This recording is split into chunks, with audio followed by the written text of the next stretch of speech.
If you were like me and slightly disappointed in last year's 28 Years Later with the direction they decided to go, the tone that they decided to have this movie has in the first half as opposed to the second half, do not worry because The Bone Temple delivers a fascinating sequel that is truly amazing. And this movie is once again written by Alex Garland with a change in direction, Nia DaCosta coming in to replace Danny Boyle. And I think she did a really, really great job in the direction that she wanted the movie to go. It's much different from Danny Boyle, of course. He has his signature flair, his signature style. This was also not shot on an iPhone like the majority of the last movie. You can tell. I don't mind the aesthetic of the last film. I think it's cool. I think it was different with what they were able to achieve with an iPhone, especially with that 20 camera rig that they specifically made for that film for certain action shots. And Nia DaCosta does not need to have that type of aesthetic for this film because there really isn't a lot of killing. There isn't really a lot of infected in this movie. And that was kind of a lot of people's problem with the last film, right? Specifically mine too. Just going in expecting it to be more of a zombie film. And that is someone's expectations. That's their problem. That's their issue. But I think this movie is handled better. I think it's written better. The script is way sharper. And the ideas that were presented in the last film are more fleshed out in this film. They go more into depth. They complete a lot of these ideas that were presented to us in an extremely fascinating and intriguing way. So after seeing this movie, it's not really a problem of not having infected, not having a lot of killing, a lot of gore like that. That isn't the problem. I think the last movie just was also half of a movie, so it didn't feel complete, especially the end when the Jimmies are introduced and just how different tonally that shifted into just weirdness where people were just completely thrown off, which I understand. But this movie has even less killing, even less gore.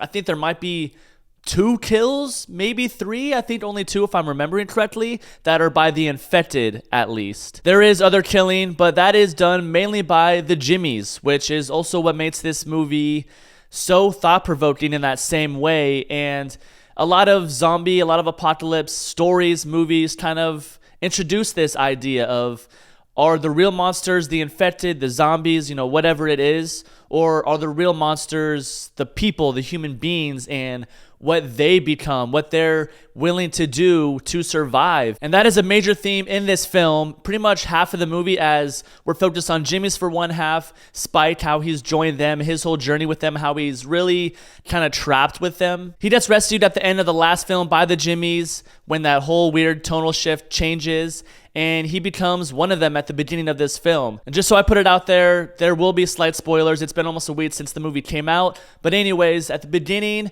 we continue pretty much exactly where the last movie left off. Spike is saved by the Jimmies, and the main Jimmy is played by Jack O'Connell, who was also in Sinners last year. This guy carries the movie along with Ralph Fiennes, of course, but this guy is truly incredible, steals every single scene that he's in, and he's in a lot of it, half the movie at least. He's sinister, he's maniacal, he's absolutely deranged, and he's convinced all these other Jimmies, all these other people that he's collected throughout the years to join him. And these motherfuckers are crazy too. He's essentially created his own cult that worships Old Nick, another name for Satan. So they are Satanist, and he believes in serving Old Nick, who he also happens to believe is his father, as he is the little kid from the last movie. In the very beginning, when his dad is a priest, he gives him a necklace or a cross necklace, and he hands it to him upside down, and he appears to let these infected in and let him eat him. So that is Jimmy's last memory of his dad. So with that, he thinks that his dad was the devil, and his whole life has been trying to serve his dad. So with all these people that he's collected, in order to join the group, if he feels he wants you to join, I guess, you have to kill one of the other Jimmies. And it just feels like this twisted cycle that Jimmy is putting his members in, essentially, and just having them fight to the death. Whoever wins joins his cult and is essentially stuck there, even if they don't want to be. And that is the case with Spike. He is a good kid. He obviously does not want to be involved anywhere near this psychopath. He is still just a kid. So after he kills one of the Jimmies in a crazy, as they say in the movie, very lucky manner, he joins them and he feels very stuck. So a lot of the times we're following him.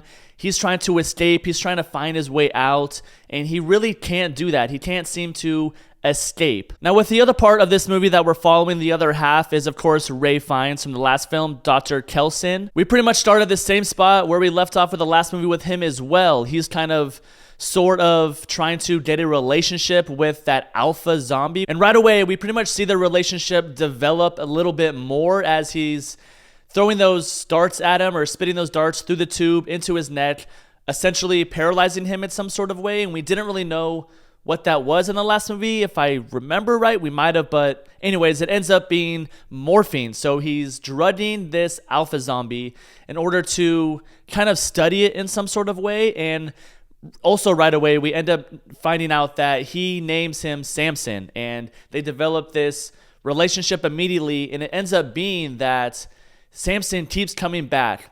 We kind of follow him for a little bit in the beginning as he does one of his kills in this movie, one of the few kills that we get. And as we're following him throughout this journey, and as we're following him in this first part, and right away, you start to see something in Samson's eyes, something that's kind of starting to humanize maybe in some sort of way. And it ends up being that Ray Fiennes' character, Dr. Kelson, is not only just drugging Samson with morphine to stop him from killing him and ripping him apart, he is studying him. And after the first few times, he starts to notice that Samson is running around, right on this land, on the green, in the forest, going crazy, acting like a madman infected.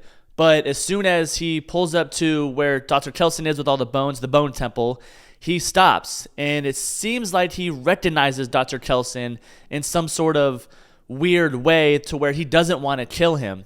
So he keeps coming back, and it ends up being that Samson is addicted to morphine. He becomes addicted to this drug. And as they become friends, Dr. Kelson also starts to do the morphine with him.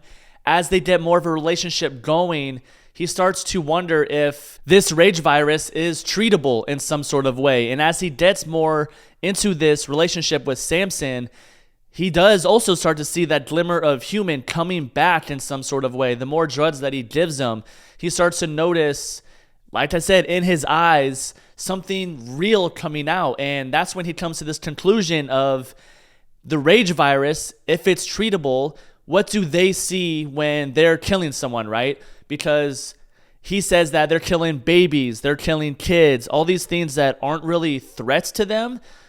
So from a scientific perspective, Dr. Kelson is thinking this has to be treatable, and if it is, then it would be psychosis. What if this rage virus is making them see every single person as a threat? And this becomes Dr. Kelson's whole mission for the rest of the movie, to try to solve this psychosis, try to come up with some sort of concoction to completely muddle down the rage virus and hopefully get rid of it. And that is extremely smart. The way that this movie goes to with that direction, it's so fascinating and thought-provoking once again, because it is true. What if that was the case? What if it is treatable? And it is just a smart concept, such a smart, interesting idea to flesh out in a zombie movie. And part of why it's so intriguing is because of the acting. The acting is once again incredible, not just from Ray Fiennes and Jack O'Connell. It is also Samson, who is played by Chai Lewis Perry, who does an incredible job. And he doesn't even say a word.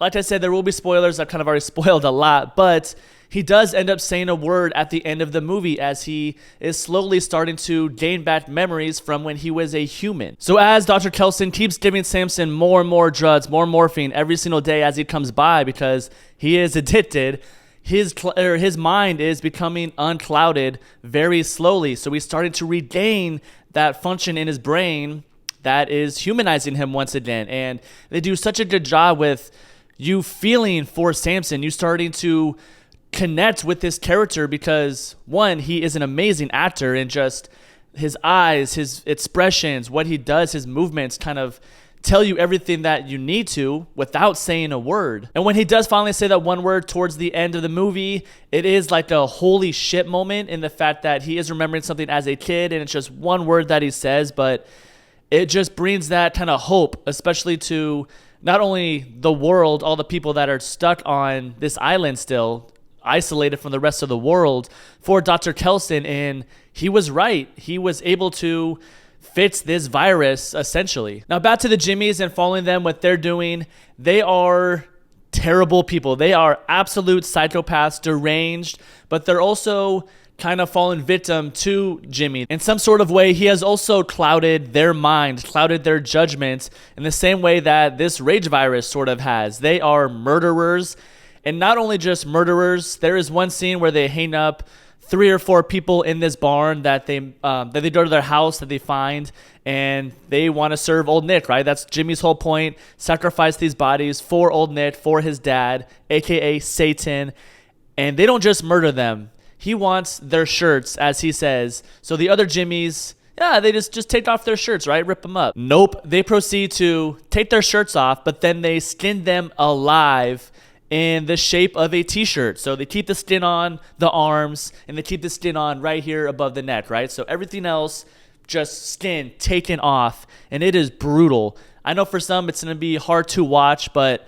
it wasn't too crazy for me. It's just more the idea that is crazy, that these people are so deranged that they're willing to not only listen to this crazy guy, but actually do it to innocent human beings. And they are the real monsters. And this is definitely when Spike kind of starts to get to his official breaking point. He can't handle it. He doesn't belong with the Jimmies, and so he tries to escape with this girl. She doesn't believe him that he, wants to leave the Jimmies, that he's not one of them. She ditches him, and he's trapped. He's stuck once again. But besides Jack O'Connell, who's obviously the best Jimmy, the most maniacal, all the other ones are kind of disposable in some sort of way. They're kind of just there. They're just crazy psychopaths. Except for one. There is one girl who is played by Erin Kellyman. Jimmy Inc., I believe is what her name is, but they don't really say that in the movie. I'm looking at IMDb right now. That's what it says her name is in the movie, Jimmy Inc. She was interesting. I liked her character a lot. She kind of starts to sympathize and feel for Spike, and also recognize that he is a little kid. He doesn't belong with them. So those two also start to kind of form a relationship, and she looks after him. She protects him multiple times. She has his back, lying to Jimmy. And my bad, I keep referring to Jack O'Connell's character, the main Jimmy. His name is Jimmy Crystal. So yeah, my bad. But anyways, as Jimmy Inc. is sort of getting this relationship with Spike, they're starting to become friends, look after each other. She is, like I said, lying to Jimmy Crystal, kind of having his back, having Spike's back instead. And he is sort of catching on to this in some sort of way. He's questioning them, not really believing them, but you can't really tell. He does a good job of still just being that maniacal villain that you just don't really know what he's thinking. He can kind of pop off at any one of them, kind of kill, murder any one of them at any given time, and you're just kind of always on your toes wondering what this guy is going to do, because he is truly insane. Now, eventually, these two stories that we're following do clash towards the end of the movie with Jimmy Crystal and Dr. Kelson. What they're doing, they eventually come together in the fact that Jimmy's crew are asking where Old Nick is, if he's real, what does he look like? So they kind of are questioning their beliefs and if he's telling the truth or not. And as they are walking through this forest, Erin Kellerman's character, Jimmy Inc., sees Dr. Kelson dancing with Samson at his bone temple, high as fuck on morphine, and it just looks very odd. If you saw the last one, you know that Dr. Kelson has this orange hue to his skin, right? He covers himself in iodine, as it's kind of this sort of repellent for the rage virus. So with him being orange and red and dancing with this alpha zombie, Jimmy Inc. sees this from a far distance, and she immediately thinks that that's Old Nick. That has to be Satan, right? Why else would this man who has orangish, reddish skin be dancing with this alpha? And it just kind of puts Jimmy in a corner because he doesn't really know what Old Nick looks like. He's lying to them, essentially, because he thinks it is his dad. And he's just had this belief since he was a kid, and he grew up with, obviously, without any parents, without any guidance. So that one scene at the beginning of the last movie, seeing his dad do that, sacrifice himself to the zombies, kind of sort of, it seemed like he wanted to be one of them. It's gonna fuck up any kid, and he went his whole life thinking that. And that's also what this movie is trying to do as well, and not even showing what people would become, monsters, as adults, but how someone would grow up in this environment from a kid to an adult, and the memories, or more so just the thoughts that you have as a kid, are completely different than what you become and how you mature as an adult. But if you're in this zombie environment from a kid to an adult, it's gonna fuck up your mind and twist it in ways that are really just super fucked up. So Jimmy Crystal feels obliged, he feels obligated to go and talk to Samson, as he doesn't know if this is old Nick or not. And once he goes, they have this really cool chat. This is a really cool scene when he first approaches him. He thinks he's his dad. He thinks he's old Nick, but of course, Dr. Kelson is just chilling there. I believe he is still high on morphine, so he's just super laid back, and he's like, no, man, I am just a man living here. He's like, my name is Ian, and no, I am not the devil. So this puts Jimmy Crystal in a bind, and it sort of also puts Dr. Kelson in a bind as well, as they come up with this kind of agreement in the fact that Jimmy Crystal won't kill Dr. Kelson if he kind of goes along with him being old Nick, putting on this performance for the rest of the Jimmy gang in order to believe that old Nick is real, in order to keep this cycle of whatever Jimmy Crystal believes in, and keeping his cult and keeping him in charge, the leader of these pretty much fucking kids. And this, of course, gives us the most iconic scene in this film. Everyone on Twitter is talking about it. It involves Iron Maiden and this whole performance that's essentially his own little music video that Dr. Kelson creates. He puts on this makeup, sort of kind of embodies or brings up that Voldemort in him, and he puts on this whole satanic show at his bone temple for the Jimmies. And it is just, it's not out of pocket like the last scene in the last movie was, where the tone just shifts completely with weird British like punk rock music, and they're doing flips and all this Power Ranger type shit. No, this is an Iron Maiden song that he's blasting throughout his bone temple. He's creating this ring of fire, and he's doing all this different crazy shit that is really kind of freaky, especially if you are one of these Jimmies and you do believe that this is Satan. I mean, it's just absolutely insane. But Ray Fiennes kills this, of course, and Jimmy Crystal, knowing that this is all performative, he's sort of going along with it. They're all rocking out, and this scene is really metal as fuck. Not a huge metal fan, but this shit ripped. And after this whole performance is when Dr. Kelson starts to realize that one of these Jimmies is Spike. They met in the last movie, of course. He brought her mom to him, and they, of course, let her go. She had cancer. She was dying, and one of her skulls became a part of his bone temple. So he cares for Spike. He likes him, and once he recognizes that, he changes his whole mind on these commandments. Jimmy Crystal gave him these 3 things to tell his cult, to tell the other Jimmies, in order to obey whatever Jimmy Crystal says. And if they think he's Satan, they're going to trust him and do whatever he says. But he changes these commandments, as the last one being, I demand a sacrifice like Jesus Christ did. If you want to become the son of Satan, like the son of God, you have to sacrifice yourself. And he wants the other Jimmies to put him up on a cross. And he does this because he wants to save Spike. He wants him to escape. He wants him to get out of this cult. So he says that. And of course, they all start turning on each other. Jimmy Crystal does not want that to happen. So he tells them that this is a lie. I set this all up. This is just a doctor. This is not old Nick. And shit hits the fan. They all start murdering each other. Jimmy Inc. pretty much takes over and killing the rest of them. And Jimmy Crystal gets put up on this cross upside down, pinned to it. And it is just such a cool scene, such a good climax for these 2 stories coming together. And not only that, but we don't know if Jimmy Crystal dies or not. He's on the cross upside down, just absolutely in so much agony. And I believe it's Samson who comes up. It's not really clear. He's upside down. He thinks he's seeing the actual devil, the actual old Nick, but I believe it is just Samson. Also, in that whole fight, when the shit hit the fan, Dr. Kelson was stabbed by Jimmy Crystal. I think that's what starts it all. And he is dying, essentially. He does die from what we think, but this is when Samson comes. He picks up Dr. Kelson, takes him away, and then I'm not sure if it's another zombie or if it is Samson, but something comes at Jimmy as he's upside down. So we don't know if he dies or not. I wouldn't mind if he doesn't die because he is just such a compelling villain. And that scene really just sucks too because Dr. Kelson essentially dying from what we know as of right now. Before this whole performance went on, he concocted this sort of mixture of pills, morphine.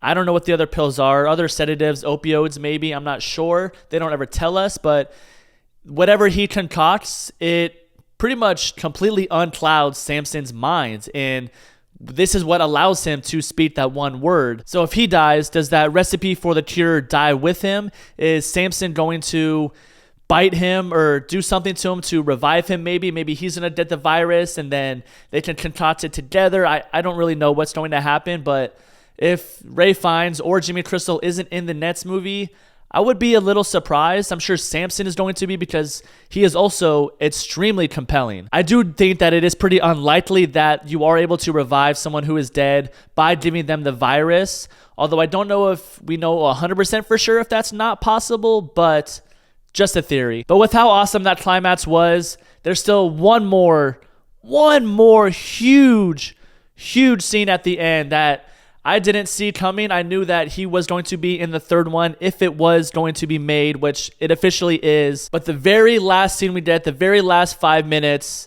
we go to this house. It looks more on the countryside of this island, and we see a little girl. She's writing, I believe, in this book or doing some sort of homework, essentially, is what it sounds like because they're talking about history. And she's in one room, this other door in the other room. Out comes Cillian Murphy. I saw this at like 4 p.m., so there wasn't too many people in the theater. This movie is also not making as much money as it should, which is crazy to me because everyone should be going to see this movie. I know it is January. The marketing hasn't been the best. The marketing for the last movie was way better. There was way more of it, but my theater didn't really go that crazy, but I was like, holy fucking shit. Like, in my mind, I was going nuts. And it was so cool seeing Cillian back in this franchise, unexpectedly at that. And so he is teaching this little girl history, and they start to hear something in the way distance. It's a pack of infected chasing these two people. And of course, as we see from the distance, it is Jimmy Ink and Spike running away from them. And the little girl's like, are we going to help them? And Jim says, of course we are. And it cuts to black. And it's like, holy shit. This next movie is going to be so fucking sick. Alex Garland is definitely coming back to write. And I believe Danny Boyle is coming back to direct, though it is not confirmed. But I would be surprised if he wasn't back to direct this final movie in this new 28 Years trilogy. And with that last scene, just real quick, I want to say the little girl that he is teaching history to, that he is with, that is seemingly like a daughter figure to him. It could be his daughter. It probably is, but she is also black. So I assume that Naomi Harris's character from 28 Days Later, they of course were kind of having a romance in that movie. So I would assume that she is their kid. We don't see Naomi Harris's character, so I would assume that she's dead and he is just stuck raising her alone. But I think that is going to have a huge factor in the next movie. I don't know if they're going to help Spike go back to that little safe haven island back with his dad, or what they're going to try to do, but I am very interested and very excited to see this last entry in the trilogy. We might even see what Jim's been up to since the last movie, since it's been 28 years since we've seen him, and we might see that whole backstory with Naomi Harris and who that little girl is. Like I said, I'd assume that it is their daughter, but there is a lot of stuff that they could do with this next movie. So I'm excited for that, but overall, The Bone Temple is just such a step up from 28 Years Later, I would say. Even though I did like 28 Years Later, this one just continues the story and it surpasses it in almost every single way, fleshing out all those crazy ideas that were introduced in the last movie. And it's crazy because there isn't a lot of kills. There isn't a lot of zombie action, a lot of gore involving zombies and humans killing them and those fights and all those big scenes. There isn't pretty much any of that. But this movie is still so incredible with the characters that you're getting to know and the story, the concept, all these themes that are being told here that are shown are just so fascinating and incredible. They just continue to build this world up and what would it actually be like, and it's just so amazing and interesting to watch. Ralph Fiennes is magnificent as always, but that's just That's like saying, does it bear shit in the woods? I mean, it's just an automatic given in any movie that he's in. Jack O'Connell also carries every single scene that he's in, playing this maniacal villain who's absolutely deranged, but it's not necessarily his fault because him as a kid, he grew up with these thoughts, with the last image of his dad sacrificing himself to what he appears to be the devil, to these zombies, and what that does to a kid's brain and fucking it up. And once again, it is really just all so compelling. I can't wait to see where this franchise goes. Spike, of course, also kills it. He wasn't in it as much as I thought, but he's a great kid actor. I really enjoy seeing him on the screen. So yeah, overall, I fucking loved this movie. I'm sure it'll be on Netflix here soon because I think watching 28 years later and then Bone Temple back to back will kind of benefit in some sort of way, kind of enhance the experience a little bit more. But I fucking love this movie. It is incredible. Can't wait to see the last entry in this trilogy. I hope Danny Boyle comes back to direct. If not, Nia DaCosta did a great job with this movie, kind of doing her own thing with it. And she didn't need to do what Danny Boyle did because only he can do that, as she said. But she still does an incredible job with her direction, the way she wanted the story to go. So yeah, I'm gonna give this movie a solid 9 out of 10. Truly amazing film. But yeah, that's pretty much it. As always, my name is Zach. I appreciate you guys. Later.